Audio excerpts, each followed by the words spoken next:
The prophet Balaam tried to curse the people of Israel but failed to do so. This is the story of Balaam in the Bible, recorded in the book of Numbers in the Old Testament. It is especially known for the episode where God opened the mouth of his donkey, and she spoke.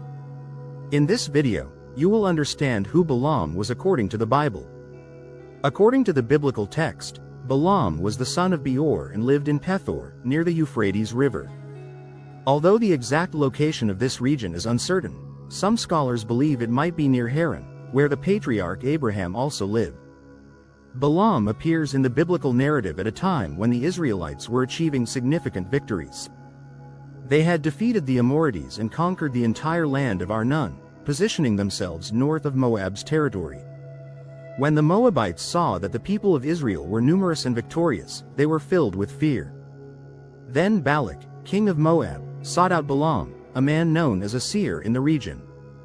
According to the biblical text, the Moabites formed an alliance with the Midianites to oppose Israel. Balak sent messengers to Balaam to ask for his help, wanting him to curse the Israelites. According to some details in the text, Balaam was a renowned prophet, as Balak said about him, "For I know that whomever you bless is blessed, and whomever you curse is cursed." The Bible says that Balaam asked for a night to consult the Lord. That night, God told him not to curse Israel because they were his blessed people. Balaam informed Balak's messengers that he could not curse Israel.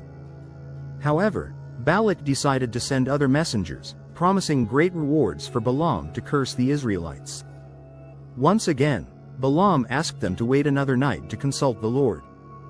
Then, God allowed Balaam to go with the Moabites, but with the condition that he would say only what God commanded him to say. The next morning, Balaam prepared his donkey and went with the Moabite messengers. However, Balaam's heart was wicked before God, meaning his intentions displeased the Lord. During the journey, the angel of the Lord stood in Balaam's way to prevent him from proceeding. Balaam could not see the angel, but his donkey did and refused to continue.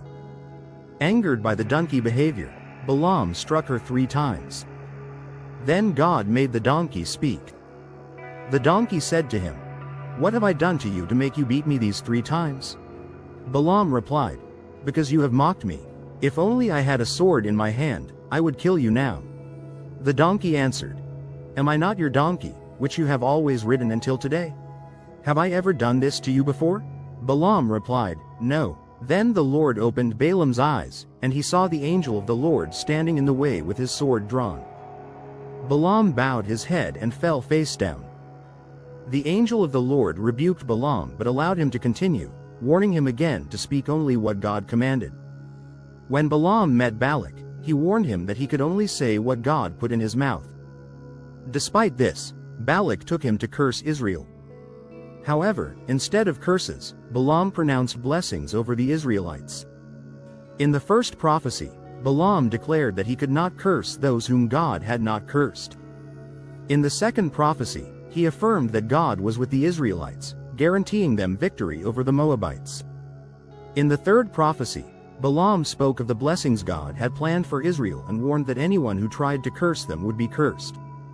In the fourth prophecy, Balaam foretold the coming of a great conqueror who would defeat the Moabites and Edomites. This prophecy pointed to both King David and the Messiah, whose victories would be even greater. After prophesying over Israel, Balaam bid Balak farewell and returned to his homeland. However, he later reappears in the biblical narrative. Balaam advised the Midianites to lure Israel into the pagan worship of Baal Peor and prostitution. This led Israel to sin greatly, provoking God's judgment. The sinners were eliminated from the congregation of Israel, and God ordered Moses to attack the Midianites. During this campaign, Balaam was killed along with the Midianite kings. In other books of the Bible, both in the Old and New Testaments, Balaam is always mentioned negatively, remembered as a corrupt person who loved the wages of wickedness and sought to make God's people stumble.